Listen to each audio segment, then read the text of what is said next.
Bismillahirrahmanirrahim. Assalamualaikum warahmatullahi wabarakatuh. Waalaikumsalam warahmatullahi wabarakatuh. Alhamdulillahirabbil alamin. Alhamdulillahilladzi arsala rasulahu bil huda wa dinil haqq liyudhhirahu 'ala dini kullih wa kafa billahi syahida. Asyhadu an la ilaha illallah wa asyhadu anna Muhammadan 'abduhu wa rasuluh. Allahumma shalli 'ala sayyidina Muhammad wa 'ala ali sayyidina Muhammad. Rabbi shrah li sadri wa yassir li amri wa hlul 'uqdatam min lisani yafqahu qawli. Rabbi zidna ilma warzuqna fahma. Alhamdulillahirabbil alamin, ibu-ibu sekalian, para anggota Majelis Taklim Majelis Hijrah ya. Eh, Pada sore hari ini kita dipertemukan oleh Allah kembali dalam keadaan sehat walafiat. Semoga menjadi pertemuan yang barokah dan menjadi kebaikan untuk kita semua. PPT saya sudah terlihat jelas, Sudah, Ustaz. ya full screen ya sudah ya. Baik. Iya. Pada sore hari ini, ibu-ibu perkenankan kami akan menyampaikan satu presentasi. Nanti akan kita lanjutkan dalam diskusi kita. Kita akan membahas tentang problematika umat dan apa peran intelektual muslimah dalam hal ini untuk menyelesaikannya. Ada banyak PPT ini puluhan, tetapi insya Allah saya akan sampaikan dengan cepat karena hanya gambar-gambar juga yang banyak ya. Jadi mungkin dibutuhkan konsentrasi ibu-ibu biar bisa mengikuti. Dan di akhir juga masih saya sampaikan bahwa tidak selesai kajian kita, tentu harus membutuhkan kelanjutan berikutnya. Bagaimanakah problematika umat dan apa peran intelektual, peran kita semua yang bisa kita lakukan di sini? Ini adalah 4 sub bahasan yang akan saya sampaikan. Yang pertama saya ingin mengawalinya nanti dengan menyampaikan reminder, pengingat bagi kita dan kontemplasi yang harusnya kita lakukan sebagai intelektual muslimah terkait dengan persoalan umat yang akan kita lakukan analisanya. Lalu yang kedua, kita akan memulai membuka mata, membuka telinga untuk membaca kabar umat hari ini. Ini untuk mengetahui apa persoalan yang sedang terjadi di tengah-tengah mereka. Dilanjutkan dengan kita analisa untuk sampai tahu apa akar masalahnya, dan yang terakhir apa peran intelektual yang di situ juga saya tutup dengan seruan.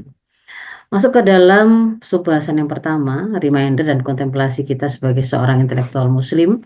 Kalau kita membaca bahwa di dalam Al-Quran itu para intelektual muslim itu disebut dengan istilah ulul albab. Tetapi sebelum kita menjadi seorang yang memiliki julukan sebagai pakarkah, ahlikah, profesional tertentukah, atau intelektualkah, kita itu adalah hamba Allah dan bagian dari kaum muslimin sebagai identitas utama kita. Dan Rasulullah SAW pernah bersabda, "Malayah tambi amril muslimin falaisa minhum." Barang siapa yang dia itu tidak peduli dengan, tidak menganggap penting urusan kaum muslimin ini, maka mereka bukanlah bagian dari golongan kaum muslimin. Dan barang siapa yang dia paginya maupun sorenya ternyata tidak ada nasihat satupun untuk Allah, untuk Rasulnya, untuk kitabnya, untuk para pemimpinnya, untuk umat kaum muslimin ini secara keseluruhan, artinya kita tidak melakukan aktivitas menyampaikan din ini atau dakwah ini, falaisa minhum, juga disampaikan oleh Rasul, maka orang seperti ini bukanlah bagian dari golongan mereka. Maka apa yang kemudian kita lakukan pada sore hari ini, semoga ini menjadi bagian dari upaya kita menyempurnakan apa yang seharusnya kita lakukan sebagai seseorang yang mengaku sebagai seorang muslim. Kemudian saya lanjutkan dengan di dalam surat Al-Baqarah 269, di sana ketika Allah mensifati bagaimanakah karakter ulul albab, itu diberi sebuah penjelasan bahwa para orang-orang yang berakal ini itu adalah orang-orang yang bisa mengambil pelajaran. Jadi saya mau menjadikan ayat ini sebagai sebuah anchor ya, sebagai jangkar yang mengikat dan mengingatkan semua kita yang hadir, para profesional, para intelektual ini. Kalau kemudian kita mengaku sebagai seorang yang berakal, yang memiliki intelektualitas, maka seharusnya kita menjadi orang yang mudah untuk mengambil pelajaran. Dan karakter lain dari ulul albab itu juga adalah kalau di Az-Zumar 18, mereka memang terbiasa mendengar banyak perkataan ya. Alladzina yastami'una al-qaul. Memang mereka adalah orang yang biasa mendengar banyak perkataan. Tapi fayattabi'una ahsana. Mereka hanya akan mengikuti apa yang terbaik di antara apa yang dia dengar. Meskipun dia mendengar banyak narasi, argumentasi, penjelasan, ya, kemudian eh, perdebatan mungkin.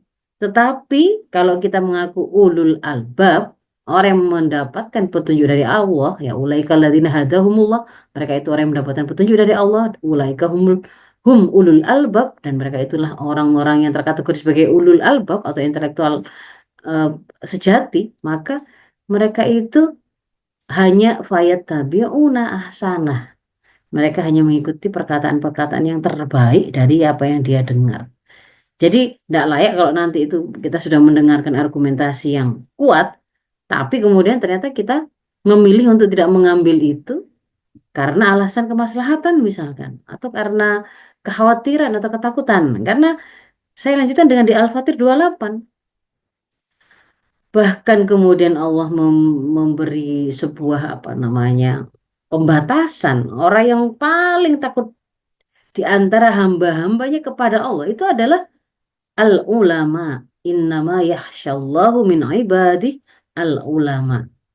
Yang paling takut kepada Allah di antara hamba-hambanya itu adalah orang-orang yang memiliki ilmu. Maka ketakutan dia kepada Allah itu akan membuat dia meremehkan dan menganggap kecil ketakutan kepada hal-hal selain Allah. Bahkan tidak memiliki ketakutan pada selain Allah. Ketika kemudian dia harus menyampaikan kebenaran yang diperintahkan oleh Allah, rasa takutnya kepada Allah, rasa takutnya mendapatkan murka dari Allah akan membuat dia tidak akan takut misalkan kehilangan jabatan, kehilangan teman, kehilangan popularitas, dan seterusnya. Ini adalah beberapa hal yang harus kita ingat kalau kemudian kita mau menganalisa hal yang besar, persoalan umat. Lalu kita nyari apa akarnya, kita mau nyari apa solusinya, dan kemudian di situ posisi kita sebagai apa peran yang kita mainkan. Tentu harus mengingat itu tadi. Masuk ke dalam subbab yang kedua, kita harus membuka mata, membuka telinga, membaca apa kabar umat hari ini. Karena kaum muslimin itu punya karakter, mereka bukanlah orang-orang yang cuek, haram dalam kamus kehidupan mereka. Mereka itu menjadi orang yang tidak peduli kepada apa yang sedang terjadi di tengah-tengah umat. Karena tadi Rasul memberi sebuah apa namanya atribut falaisa minhum, kalau kita tulis seperti itu. Kalau kita tidak pernah terbersit sedikit pun pemikiran kita, benak kita itu akan apa sih kabarnya umat hari ini, apa yang terjadi di tengah-tengah mereka. Mereka bahagia, mereka sengsara, mereka menderita atau bagaimana? Tidak pernah kepikiran itu. Yang terpikir di benak kita hanya persoalan-persoalan pribadi kita. Resep apa yang mau kita masak, kostum, wardrobe, tas, branded yang mana lagi yang perlu kita koleksi dan seterusnya misalkan begitu. Atau hanya sibuk dengan mengumpulkan koin dan poin. Maka falaisa minhum. Kita bukan dikatakan oleh Rasul bukan golongan dari kaum muslimin. Nah, kalau kemudian kita bertanya apa kabar kaum muslimin hari ini, yang paling mudah kita ihsas atau kita indra yang menonjol di seluruh dunia hari ini, karena kesadaran ini juga sudah mulai dimiliki oleh orang-orang dari negeri penjajah itu sendiri, bahwa kita paham hari ini sistem yang sedang establish, yang sedang tegak memimpin dunia secara global adalah sekularisme, kapitalisme. Sekularisme artinya sistem yang sedang mendominasi ini bukanlah sistem yang berdasarkan wahyu. Justru dia harus membuang wahyu. Tidak masalah Anda beragama apapun, yang jelas ketika mengurusi urusan kehidupan dunia, politiknya, ekonominya, pendidikannya, apapun itu tidak boleh bawa agama, tidak boleh bawa wahyu. Itu namanya sekularisme. Dan kapitalisme itu adalah salah satu ideologi yang kemudian memang lahir dari sekularisme itu, dia disebut sebagai dengan nama kapitalisme yang itu merupakan nama dari sistem ekonominya, karena yang paling menonjol dari sistem ini, peradaban ini adalah sistem ekonominya yang menjadikan kapital itu sebagai sesuatu yang terpenting dan penentu dari segala sesuatu. Akumulasi modal yang dilakukan oleh ideologi ini telah membuat mereka menjadi penjajah, karena memang metode penyebarluasan itu adalah penjajahan, menguasai negeri-negeri lain, SDA lain, SDM lain, sehingga pada saat yang sama kemudian kita mendapati juga, karena tidak ada tuntunan wahyu, tidak ada halal haram, tidak ada batasan kepuasan, mengantarkan sistem ini tuh menciptakan sebuah pola pembangunan ekonomi yang hanya akan menguntungkan segelintir orang di atas penderitaan banyak sekali orang. Orang yang miskin itu mereka harus menopang dengan keringat dan darah mereka yang diperas habis-habisan, yang itu hanya untuk mensejahterakan segelintir orang. Nah, eh, yang membuat mereka menyebarluaskan kemiskinan dan kesenjangan ekonomi tadi, karena memang ketamakan itu tadi membuat mereka akhirnya memang kekayaan alam itu, terutama qadarullah memang hari ini adalah negeri-negeri muslim itu ada pada kondisi yang sebenarnya yang negeri yang memiliki kekayaan alam diberikan oleh Allah seperti itu, tetapi justru itulah yang kemudian membawa para penjajah ini datang dan kemudian merampasnya. Kalau gambar yang di sebelah kanan bendera-bendera itu, ini adalah data di 2012 saja, kita bisa melihat tidak ada peta, tidak ada, hampir tidak ada provinsi di Indonesia yang itu tidak kemudian ada investor asing yang kemudian masuk dan menguasai, ya, cukup cukup dominan di sana. Kalau yang peta ini sendiri adalah penguasaan kepemilikan atas migas dan gas metan batu bara. Nah, kalau yang di sebelah kiri ini adalah gambar dari bagaimana eh, tambang emas gitu ya, yang mulanya itu adalah gunung itu sampai menjadi jurang ke bawah. Dan kerusakan kerusakan yang kemudian kabar umat yang lain itu, kalau kita bicara tentang generasinya, kita menemukan sebuah gambaran yang sangat menyesakkan dada kita. Semakin marak yang namanya kerusakan pergaulan, ditandai dengan adanya free sex, aborsi, penyalahgunaan narkoba, makin banyaknya LGBT, perselingkuhan, perceraian, dan seterusnya. Itu menjadi fenomena yang lazim, yang biasa kita temukan. Bahkan kemudian karena ketamakan dari sistem itu juga, yang mengalami kerusakan itu tidak, dan penderitaan itu tidak hanya manusia gitu ya, tapi juga alam. Kapan hari itu saya menemukan ada satu postingan video langsung dari sebuah hutan di, kalau tidak di Kalimantan ya Sulawesi ya waktu itu ya. Ada ada eh, orang hutan yang dia kondisinya itu betina gitu ya, betina membawa bayi, dan dia dikelilingi hutannya gundul semua, dia kesusahan nyari makan, dan itu terbukti dia kayaknya sudah tidak makan beberapa waktu karena seluruh bulu-bulu rambut-rambut di tubuhnya itu sudah rontok semua. Bahkan hari ini kerusakan itu dialami dan dirasakan oleh makhluk-makhluk Allah yang lain. Tidak hanya di Indonesia, kondisi terpuruk itu kita rasakan secara global. Yang namanya kaum muslimin yang seperti tidak memiliki harga, deportasi, diusir sana sini, dibom, dibantai, dihinakan dan seterusnya, itu menjadi fenomena yang kita kita kita hari ini lihat gitu ya. Tapi kemudian, nah, apakah kemudian kerusakan apapun persoalan yang dihadapi oleh umat ini kemudian membawa kita kepada sebuah aktivitas berikutnya, yaitu membawa kita menjadi orang yang kemudian berpikir kenapa, apa yang sebenarnya sedang terjadi, apakah kemudian kita layak mendiamkan hal ini? Tentu tidak. Kondisi ini harus diakhiri, dan kesadaran bahwa kondisi ini harus diakhiri itu harusnya paling layak muncul pertama kali ya adalah dari kalangan para intelektualnya, karena mereka diberi oleh Allah sebuah kelebihan nikmat, memiliki kemampuan untuk mengindra lebih kuat, berpikir lebih jernih, lebih banyak. Dia punya kesempatan menuntut ilmu, bertemu dengan para pakar dan ahlinya itu bertahun-tahun. Yang itu tidak semua orang mendapatkan privilege seperti itu. Tetapi ingat bahwa privilege itu akan diminta pertanggungjawaban. Tentu berbeda kalau kemudian pertanyaan yang sama, kenapa sih sekarang itu sekolah, kuliah itu menjadi mahal? Kita tanyakan kepada mereka yang tidak pernah sekolah, pemulung, tukang beca, tidak pernah sekolah, kemudian disuruh menganalisa, tidak bisa.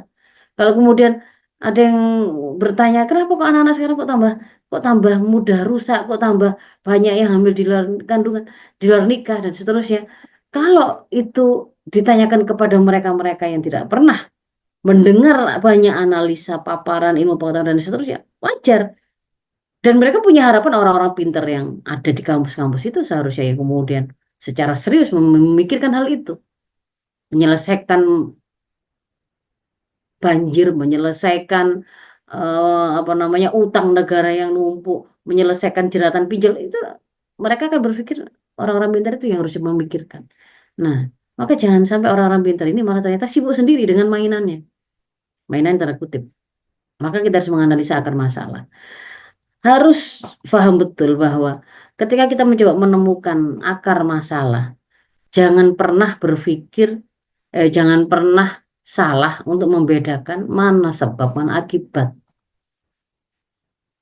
Karena sesuatu yang sifatnya akibat itu biasanya itu kita rasakan langsung dan di depan mata, de facto-nya ada, itu menjadi sesuatu yang lebih mudah difahami. Berpikir tentang sesuatu yang konkret itu tentu lebih mudah daripada yang abstrak. Mengenali sesuatu yang ada di depan mata, dohir jelas, tentu lebih sulit dibandingkan memahami, mencoba mencari tahu apa yang ada di balik tabir atau di balik dinding. Tetapi bagi seorang intelektual tadi saya ingatkan kembali, kita diberi oleh Allah kemampuan bahkan untuk mencari tahu bagaimana cara mengetahui fakta di balik tembok. Kalau kita tidak bisa lihat tembok, pandangan kita tidak bisa nembus bagaimana? Bagaimana cara kita naik ke ketinggian untuk bisa mengetahui, kan begitu? Ada sebuah ketinggian berpikir yang bisa mengantarkan kita memiliki mata elang sehingga bisa melihat landscape persoalan itu lebih luas. Bedakan antara ketika kita menemukan masalah, oh, setiap hari banjir, setiap hari basah, sehingga saya capek harus mengepel. Tapi kemudian tidak mencari tahu dari mana awal mulanya genangan itu.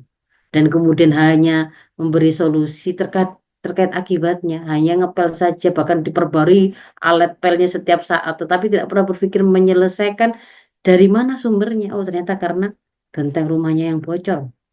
Tidak ada aktivitas ke arah sana, tidak akan pernah bisa selesai.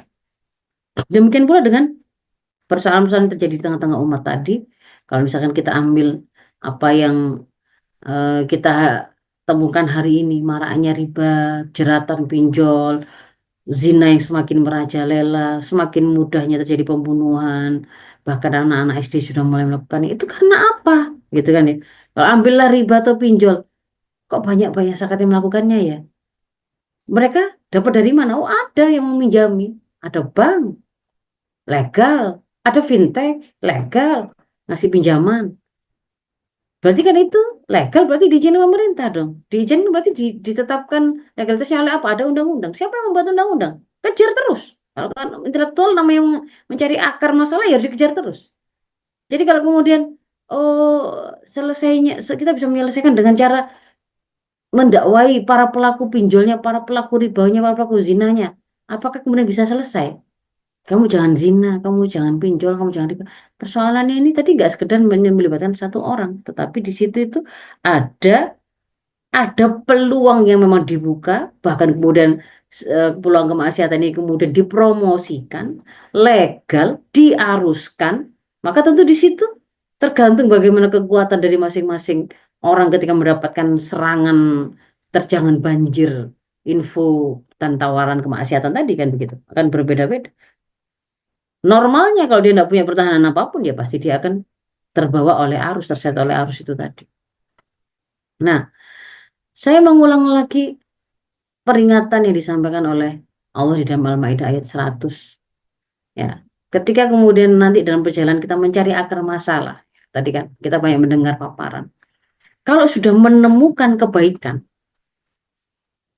maka kebaikan itu adalah sesuatu yang sangat berharga yang tidak boleh kita lepas atau kita abaikan.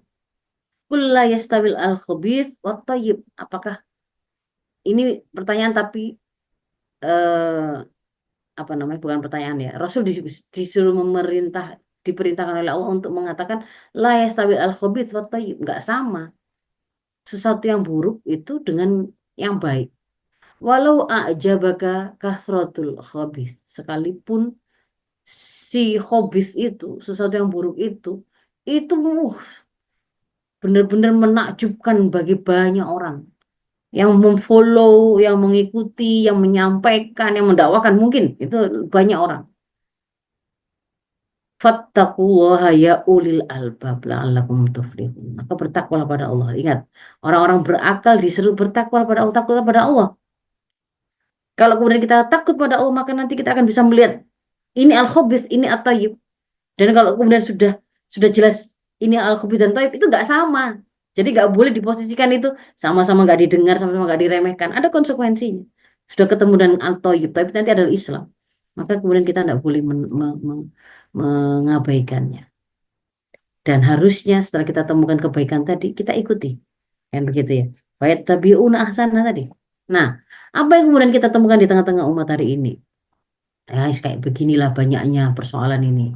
Kalau mau dikasih listnya, ibuku bisa nambahkan sampai banyak.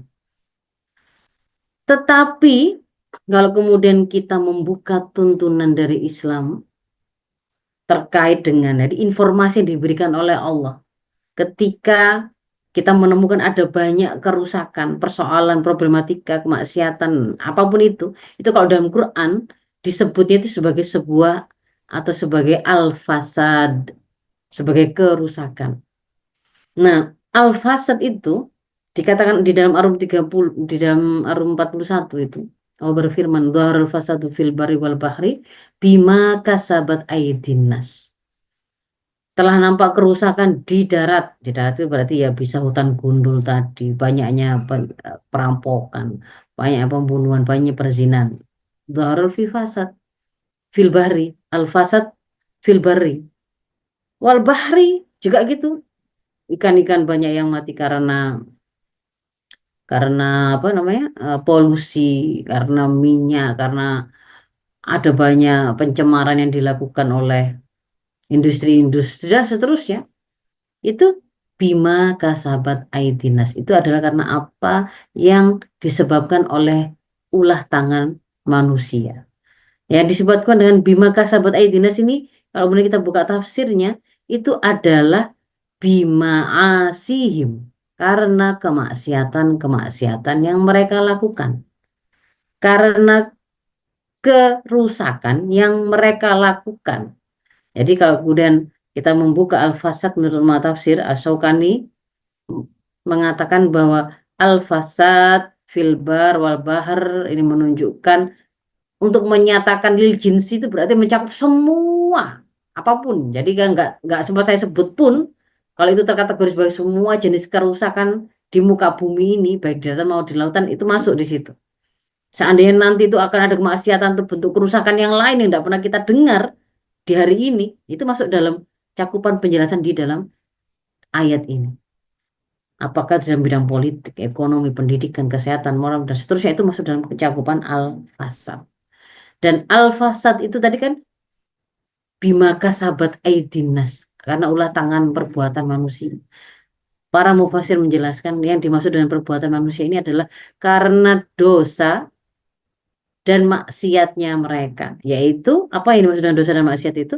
Pelanggaran dan penyimpangan terhadap ketentuan syariah Allah. Baik berupa ada kewajiban ditinggalkan, ada keharaman malah dilakukan. Dua-duanya adalah maksiat. Kewajiban sholat wajib gak dilakukan. Amanah wajib sebagai penguasa tidak dilakukan. Orang tua wajib mengasuh dan mendidik anaknya dengan baik. Itu kewajiban tidak dilakukan. Ada keharaman, zina diharamkan malah dilakukan. Miras diharamkan tambah dilegalkan. Narkoba malah ada dan tumbuh subur bahkan di sel-sel penjara. yang ikut bermain justru para polisi yang harusnya menjadi contoh untuk penegakan hukum. Nah, jadi itu adalah bagian dari dosa dan maksiat. Sehingga kalau kemudian mau menyelesaikan itu, gitu ya, solusi satu-satunya adalah stop maksiat itu, stop dosa itu, stop kerusakan tadi.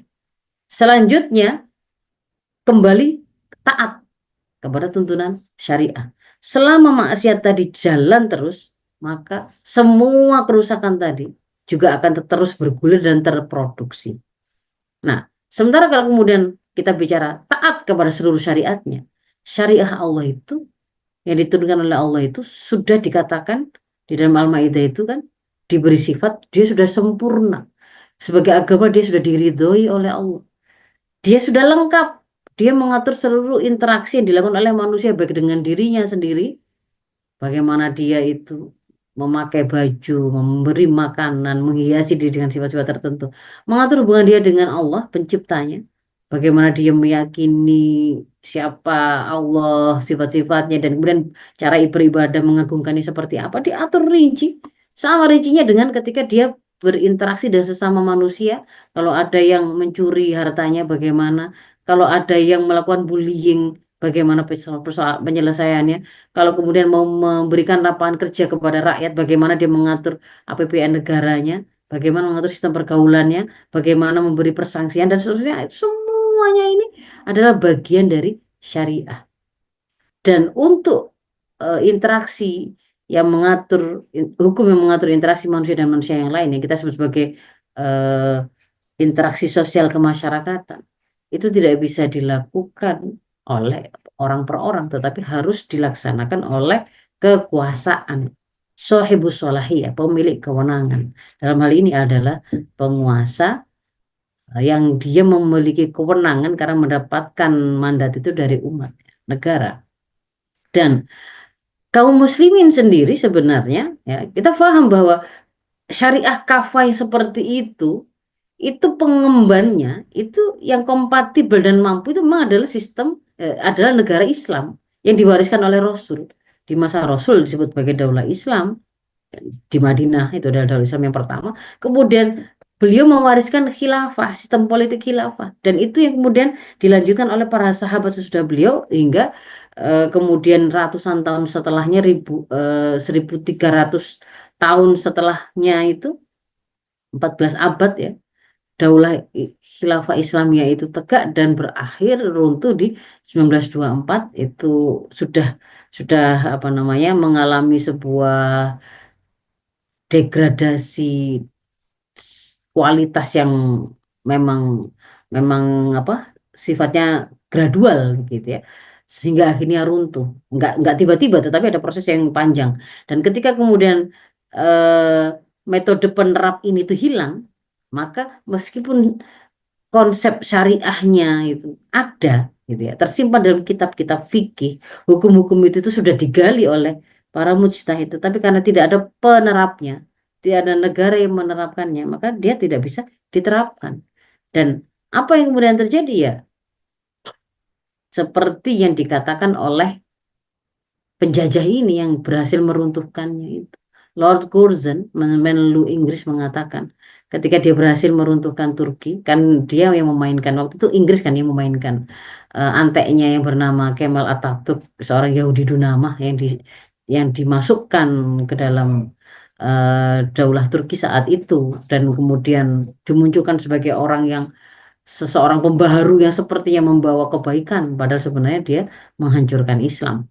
Nah, maka si penjajah yang memasukkan antek tadi gitu ya, itu mengatakan kita telah berhasil menghancurkan Turki. Ini yang dimaksud Turki di sini beda dengan Turki yang hari ini ya.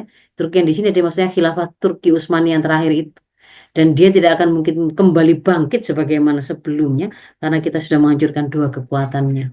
Jadi penjajah itu paham betul kekuatan umat ini ada pada Islam dan khilafah yang menjadi metode atau apa namanya sistem politik yang akan menerapkan Islam kafahnya. Nah, hari ini khilafahnya tidak ada, Islamnya akhirnya kehilangan kehilangan implementasinya. Dia hanya ada di kitab-kitab, dia hanya ada di benak, tidak bisa diterapkan. tidak ada penerapnya. Dan sejak itu negeri-negeri Muslim bagikan anak ayam kehilangan induk, mereka terpecah belah menjadi 50 negara kecil, dijajah oleh bangsa kafir. Mungkin seandainya kemudian pemimpin mereka itu bukanlah orang-orang kafir dari kalangan kaum muslimin, ternyata sudah dipastikan oleh para penjajah ketika mereka meninggalkan negeri-negeri muslim yang dimerdekakan itu, mereka tetap berhasil menancapkan para penguasa bonekanya penjajah.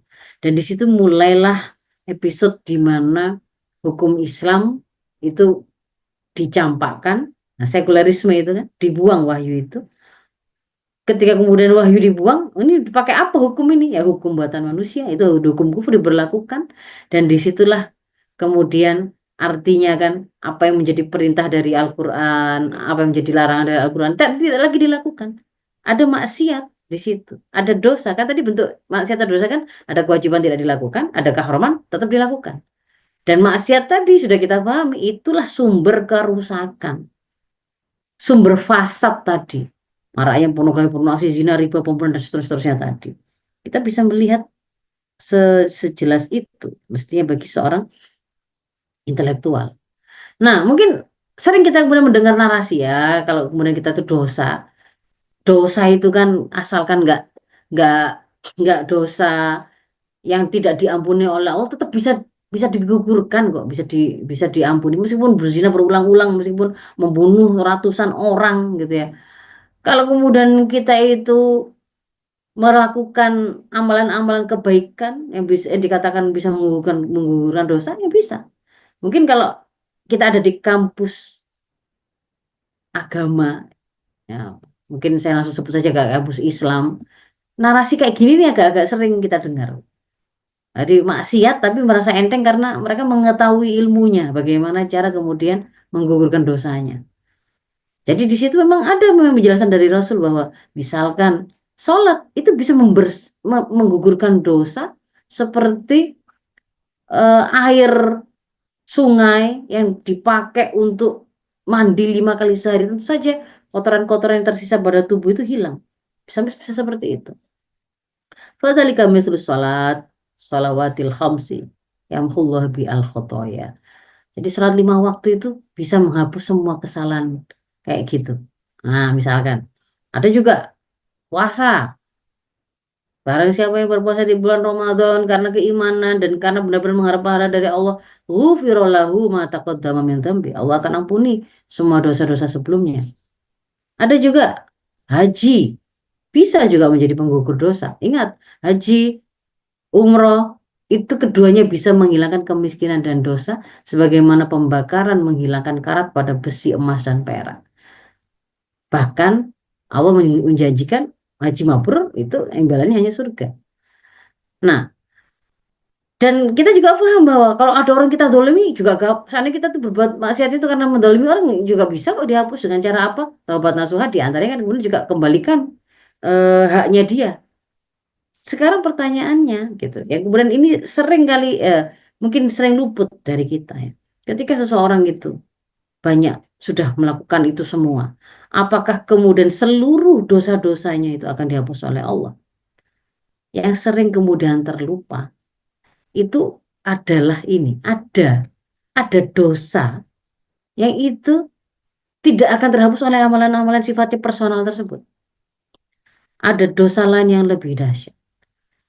Dosa yang kita tidak sadari karena kita mengira itu kan nggak hanya saya gitu, nggak hanya saya yang berkewajiban melaksanakan, tapi kan seluruh kaum muslimin, yang kita mengenal sebagai fardu kifayah.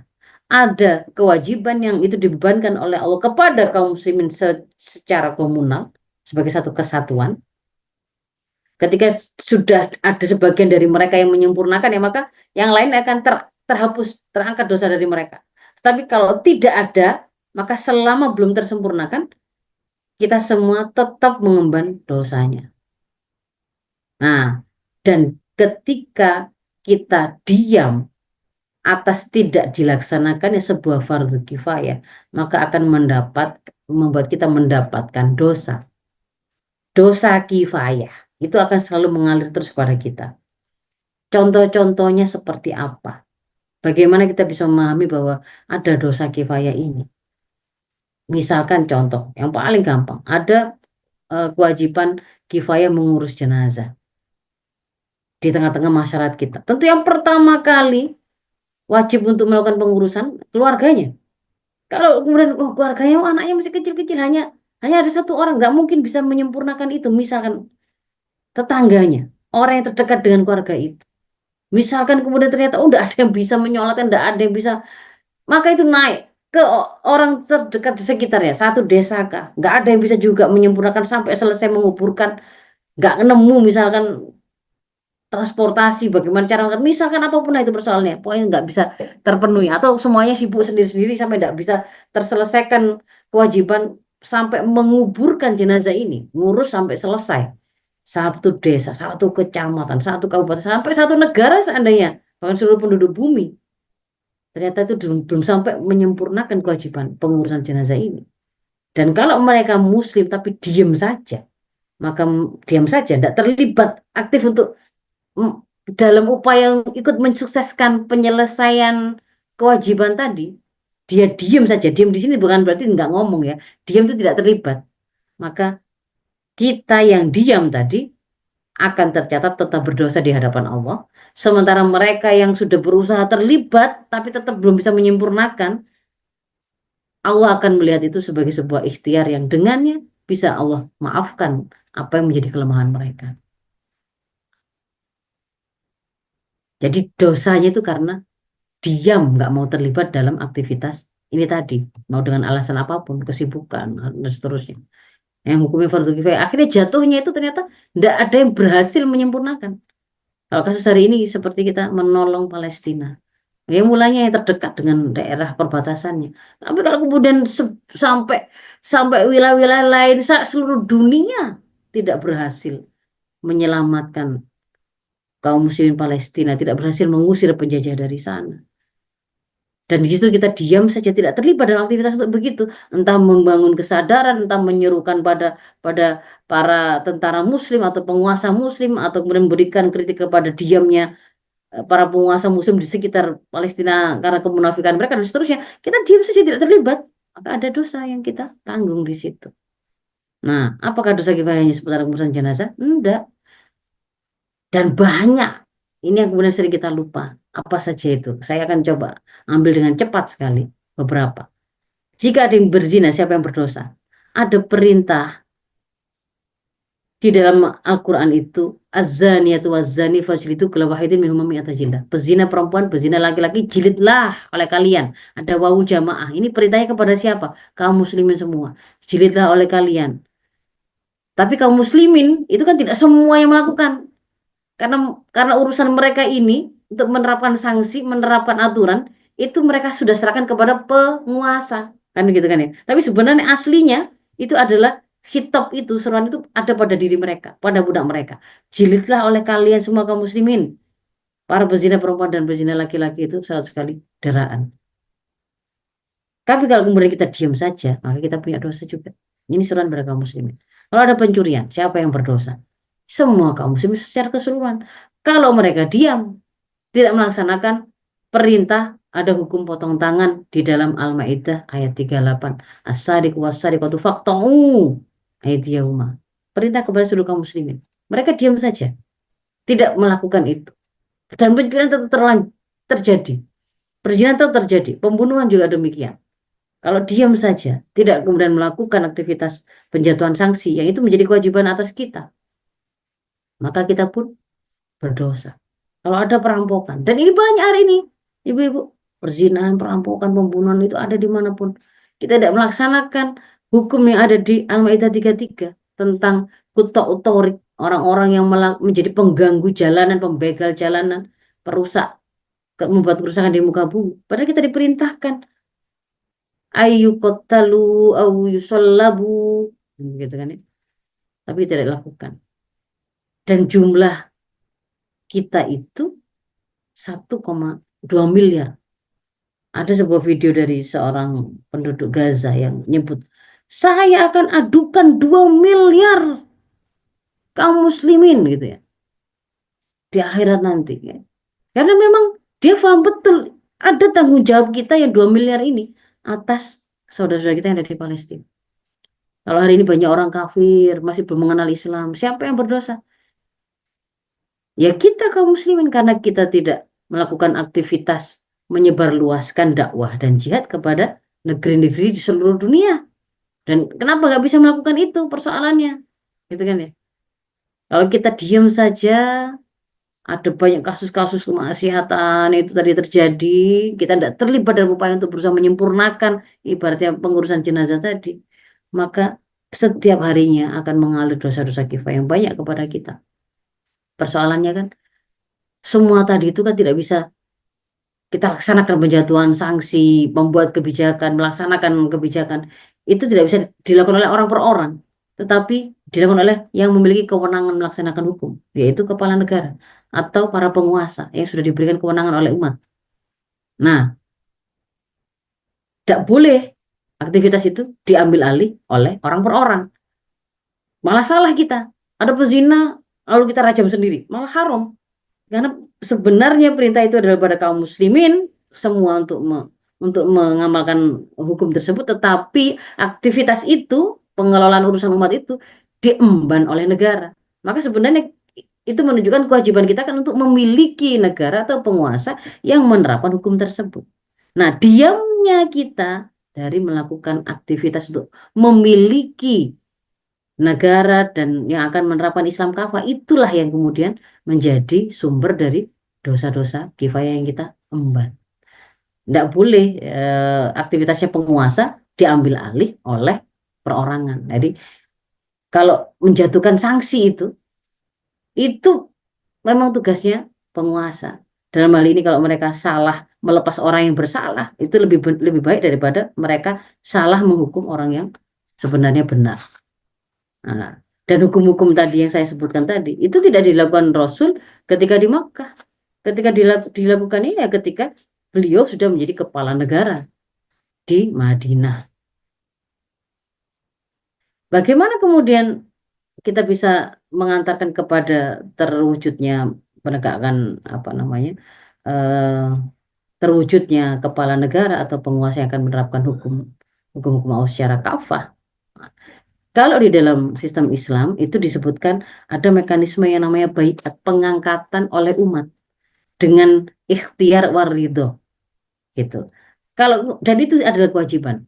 Kalau bagaimana kalau kemudian umat ini semuanya tidak ada yang kemudian melaksanakan hukum, membaiat seorang pemimpin, mengangkat pemimpin yang dia diminta untuk menegakkan syariat syariat kafah untuk mengurusi urusan mereka. Maka kalau seperti itu, seluruh kaum muslimin akan berdosa dengan dosa yang besar. Kalau di hadis disebut sebagai mati dalam keadaan seperti mati jahiliyah. Ketika tidak menyempurnakan kewajiban mengangkat khalifah ini. Nah, bagaimana kemudian caranya? Dakwah. Dakwah yang seperti apa? Kepada siapa? Maka disinilah kemudian kita bisa membuat sebuah prioritas. Tidak sembarang mudah kita melafatkan. Ya sudah, dakwah kita lakukan sendiri-sendiri sesuai dengan persepsi masing-masing. Jalan menuju surga kan banyak.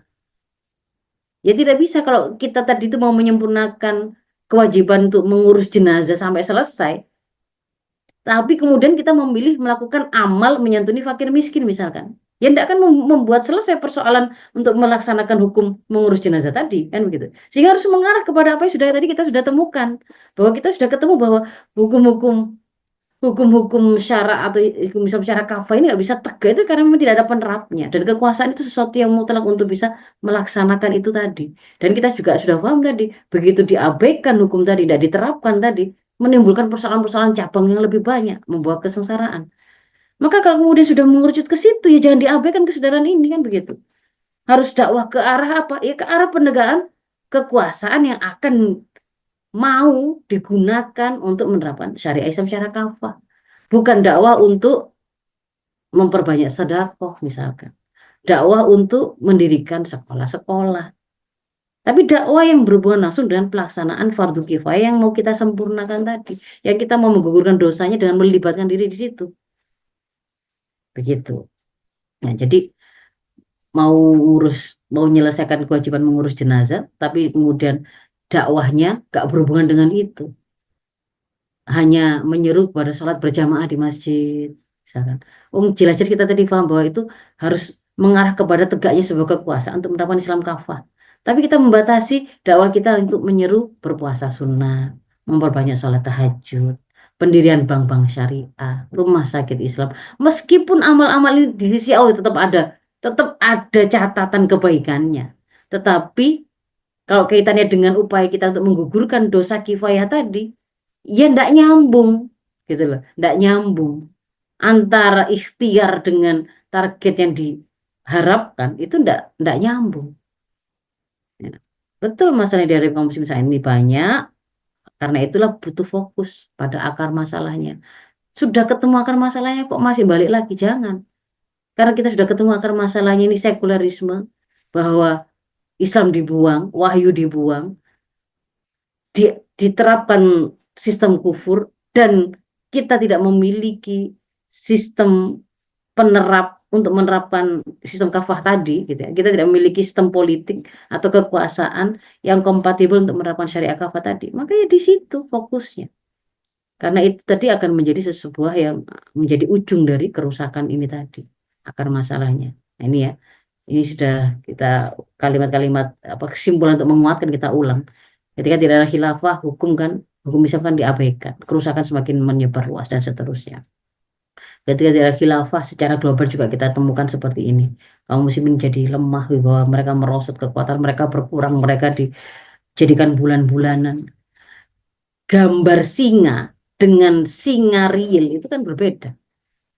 Gambar singa tidak akan membuat takut.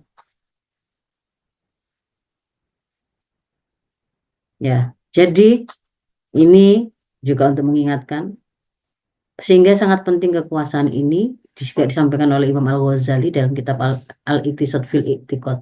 Agama dan kekuasaan itu seperti saudara kembar. Agama adalah fondasinya, asasnya. Kekuasaan itu penjaganya. Begitu sesuatu itu tidak punya fondasi, ya sudah roboh. Sesuatu tidak punya penjaga juga akan hilang. Seperti yang kita dapati hari ini. Jadi, simpulan dari bagian yang kedua, kalau kita ingin menggugurkan dosa kifayah, terhindar dari mati jahiliyah, terhindar dari dosa yang terus menerus seperti dosa jariah, karena akan ada banyak maksiat-maksiat terus yang itu tidak bisa kita hentikan, gitu ya. Maka wajib kita terlibat dalam sebuah aktivitas yang memang mengarah kepada tegaknya kekuasaan untuk menerapkan Islam kafah tadi. Dan sudah tadi kita tunjukkan bahwa kekuatan politik Islam itu apa? Ya seperti negara yang didirikan oleh Rasul dan kemudian diwariskan oleh beliau kepada para sahabat setelah beliau, yang kita kenal di dalam istilah fikih itu khilafah Islamiyah. Nah, persoalan berikutnya di mana peran kita? Setelah mendengar kesadaran ini, tentu saja tidak boleh kemudian kita mengabaikannya. Sudah kadung masuk ke telinga kita. Sudah dengan mudah kita pahami, wong kita ini orang pintar, kita ngerti. Maka harus kemudian kita memahami porsi kita itu di mana. Kita harus terlibat dalam upaya untuk meruntuhkan peradaban kapitalisme sekuler ini. Kita percepat keruntuhannya dan tidak bermain-main, tidak menunda-nundanya, atau bahkan kemudian terlibat dalam upaya yang diberdayakan kita itu untuk menjaga sekup-sekup ini supaya tetap tegak. Jangan sampai mau diberdayakan untuk menopang, menambal sulam kerusakan yang sebenarnya itu sangat dohir. Itu harus kita percepat. Sebaliknya kita harus menegakkan peradaban Islam, dan bahkan kita berpikirnya kita harus siapkan rintisan kegemilangannya. Kita wariskan para SDM yang akan meneruskan perjuangan kita, calon-calon pemimpin masa depan. Harusnya seperti itu. Untuk itu, maka yang harus dilakukan, pasti intelektual muslim itu harus sudah selesai dengan dirinya. Artinya, kalau dia masih sibuk saja dengan pengen belanja apalagi, dan itu mengisi hari-harinya, publikasi toh yang itu tidak menyentuh pada persoalan umat. Juga kalau seandainya nanti ditanya oleh Allah, itu apakah bisa menghapuskan tanggung jawabmu untuk kemudian melakukan dakwah Islam kafah? Padahal kesadaran itu sudah kamu miliki dan kamu paham di situ solusi itu ada. Kalau orang-orang yang tidak ngerti, tidak pernah sekolah, tidak pernah S1, S2, S3, tidak profesor, mungkin tidak ngerti, tapi kamu ngerti. Maka di sini kita harus mereposisi dari yang tadinya mungkin ternyata tanpa kita sadari kita itu sibuk dengan kemaslahatan dan capaian personal, melebihi apapun ternyata itu prioritas kita. Bahkan kemudian tanpa sadar kita diberdayakan untuk melanggengkan sekularisme, kapitalisme dan hegemoni barat, diajak untuk malah menstigmatisasi syariah, khilafah misalnya begitu, memusuhi syariah kafah, atau minimal menyembunyikan kebenaran dan kebaikan yang sudah didengar. Harusnya kemudian ditransformasi, kita reposisi, harusnya kita menjadi para intelektual penegak dan pengisi peradaban Islam. Berpikirnya ke arah sana. Karena itu butuh modal. Si intelektual ini harus jadi orang-orang yang solih, muslih. Kalau perempuan solihah, muslihah. Dia solih itu taat pada Allah, berkebenaran Islam. Muslihah, dia itu harus menjadi pejuang Islam, menjadi pendakwah Islam. Harus. Dan ini bukan sesuatu yang, loh, memangnya kita itu dianggap, tamu Bali kota, atau profesinya itu adalah dai ta. Kalau kita membaca apa yang ditentukan oleh Islam, memang sebelum profesi apapun yang kita punya, asal dari diri kita itu memang adalah pendakwah Islam. Dan itu sesuatu yang sangat wajar. Kenapa? Karena hidup bersama Islam adalah kewajiban. Sehingga ketika kemudian kita ditanya bagaimana melakukan sholat, karena itu kewajiban ya kita bisa mengajarkan bagaimana cara kita sholat. Karena kita diperintahkan untuk mengurusi rumah tangga, melaksanakan hak dan kewajiban itu dengan Islam. Maka ketika ada orang bertanya bagaimanakah hak dan kewajiban orang tua pada anak atau suami dan istri seterusnya, ya itu kita sampaikan. Nah di sini nih sebenarnya bukan sesuatu yang di luar kemampuan kita. Justru ketika kemudian menjadi pakar atau ahli dalam bidang tertentu itu sesuatu tambahan. Tidak semua orang wajib, tidak semua orang muslim wajib memiliki hal tersebut. Sementara kalau menguasai Islam sebagai jalan hidup dia, sehingga kemudian dia bisa menyampaikannya, menjadi pendakwahnya, itu adalah sesuatu yang wajar. Semua orang bisa melakukannya. Dan seharusnya ini tuh kita miliki dari awal, ternyata ini malah kita lupakan. Kita upgrade terus untuk profil yang ketiga ini, pakar dan ahli ini. Meskipun mahal kita terus-terusan upgrade, tetapi yang untuk mengupgrade kesaksian Islam kita, profil pendakwah dan penyampai Islam ini kita abaikan. Sesuatu yang keliru. Yang berikutnya, kita memiliki potensi banyak yang tidak dimiliki oleh segmen masyarakat yang lain. Ada potensi intelektualitas yang membuat kita bisa mudah memahami dan mendudukkan persoalan dengan lebih jelas. Ada potensi harta, ada potensi jaringan. Kita terkoneksi langsung dengan mahasiswa, dengan generasi, dengan masyarakat.